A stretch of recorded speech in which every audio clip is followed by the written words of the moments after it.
Talented Wine Guy. We are back with another wine review, and we are winding down the end of 2024. Can you believe how fast this year went by? Oh my gosh. So, but for those who are new, I review wines I like to call everyday drinking wines. These are wines you can find wherever you shop, liquor store, grocery store, and you may be able to find this brand, the Verdi brand, in some of your wine shops. Okay, so I give them a taste and give them a simple rating with my thumb system. Thumbs up says I recommend that wine. It's a good value, good tasting wine, great for everyday drinking. 3/4 is a wine that, you know what, it may not get that thumbs up category, but I would share that with my friends. If I had a party, I would set that wine out, okay? And just to get a consensus what everybody thinks. Halfway, ooh, something about that wine just clearly did not work for my palate. Doesn't make it a bad wine. You taste it and let the rest of us know what you think about the wine. Thumbs down, always an easy one, right? And every now and then a double thumbs up comes in, and that's a highly, highly recommended wine that I want you to give it a try. And I'm curious to know if you feel the same way about the wine as I did. All right, that being said, here we go. Verdi, V-E-R-D-I. You may have seen these bottles on your shelf in your stores, you know, and maybe on the bottom or second to the bottom shelf you see these wines in the sparkling wine section. But Verdi, a friend of mine, had these wines, said, oh, you have to try these wines, and you have to do a video and let people know what you think, and I'm curious to know what you think. So I haven't tasted them yet. This will be my first time tasting these wines. In fact, I've never tasted the Verdi wines. Sometimes I can be a real snoot, you know, but I never, before I started doing these videos, I never went and purchased these wines, or never even had these wines. That being said, so both of these are non-vintage. They are Verdi Spumante, so they're a sparkling wine hailing from Canelli-Asti, a commune or province in the Asti region, the Piemonte area in Italy. So it has some pedigree. Okay, I believe they've been around since the 1800s. You know, established 1831. All right. Well, maybe the region. But so this is bottled and produced in Italy. Here's the thing that got me. Okay, malt beverage with natural flavor.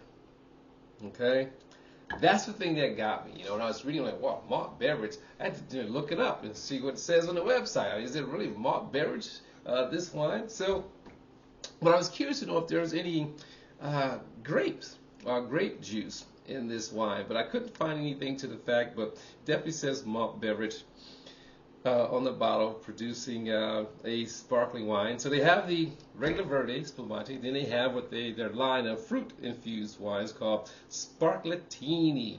Okay, so this is going to be the raspberry flavored, also coming in at 5%. And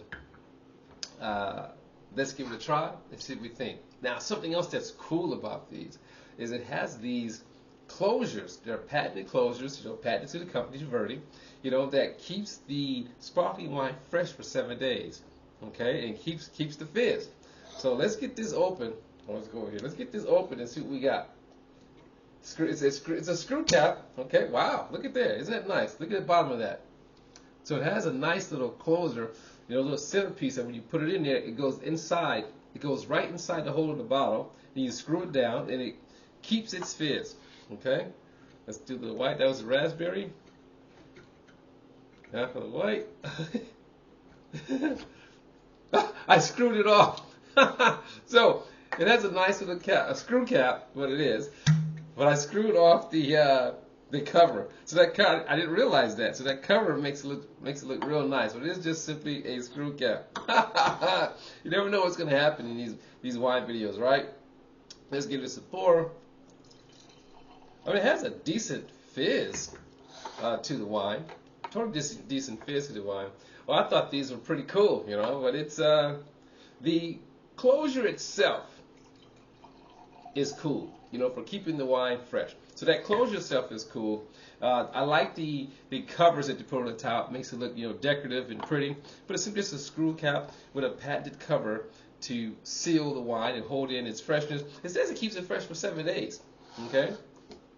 Now, so malt beverage, again, retail, I give you the alcohol 5% retail. You can find $6.99 to $9.99, depending on where you're shopping for your wine.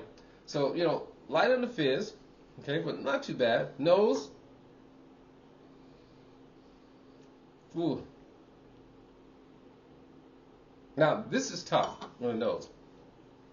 Now, I don't know if it says, this is natural flavors, a malt beverage with natural flavors, right? So on the nose of this one here, I'm smelling for the malt. I'm intentionally trying to smell for the malt. But you definitely pick up a little bit of apple on this, and oh, there's the malt. Way in the background. But you pick up a little bit more of an apple nose coming off of this white one. Now for the raspberry. Ooh, that's raspberry. If you like raspberry, this is the one for you. That is totally raspberry here. Ooh. It's raspberry floral. Like the little flower buds before the raspberries start to produce. Wow. Nice. Okay. Again, you do pick up a little bit of malt way in the background, but that's because I was looking for it. Okay. But it's not pronounced. It's not in your face. You have to look for it. But let's give it a taste. Here we go. The white one first.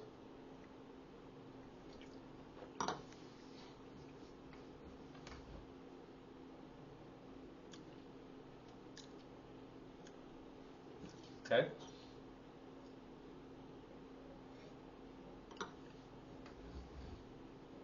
Now, on the taste, you definitely can taste the malt. However, it also tastes like an apple cider to me. So that's what the Verdi white Spumante. Let's go into the raspberry. Okay. So the base is the same, but then adding a raspberry flavor to it.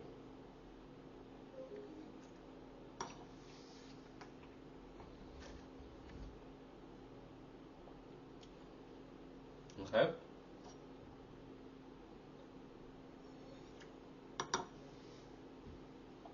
All right. So you definitely push that on, screw it down.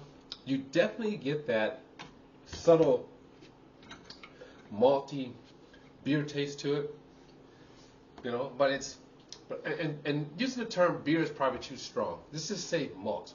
Definitely pick up on that, on the taste.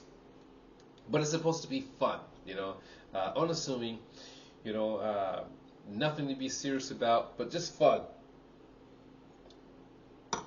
Having this in the summertime probably be fun, but here's where the snob in me comes in at. At $6.99, it'd probably be a decent buy. If you just want to get something fun and quick, for those guests that want some fizz or wants a little sweetness to it. But you could probably still, but for $10, nah, you could probably do better buying yourself a Moscato. Not necessarily a Moscato d'Asti, but buying yourself a Moscato, from another brand at $10 a bottle, maybe $12 a bottle. Spending maybe up to $13 for an Asti or more. But you can do better. It's not bad. It's not bad. Okay? Again, wine drink's supposed to be fun. This is a snob in me coming out, that if I'm going to have a sparkling wine coming out of Italy and coming from around the Asti area, I'm going for the real. Okay? So, let's rate this. So, I have to rate this fairly because I can't rate this so much just for myself. I have to think about those who are going to be drinking it. Now, the fizz doesn't last too long, so I'm going to go halfway. I think the flavor's nice, but it's not for me because I can taste the malt, And if you're looking for something fun to enjoy, you could go from halfway in between 3/4, but for me it's going to be halfway.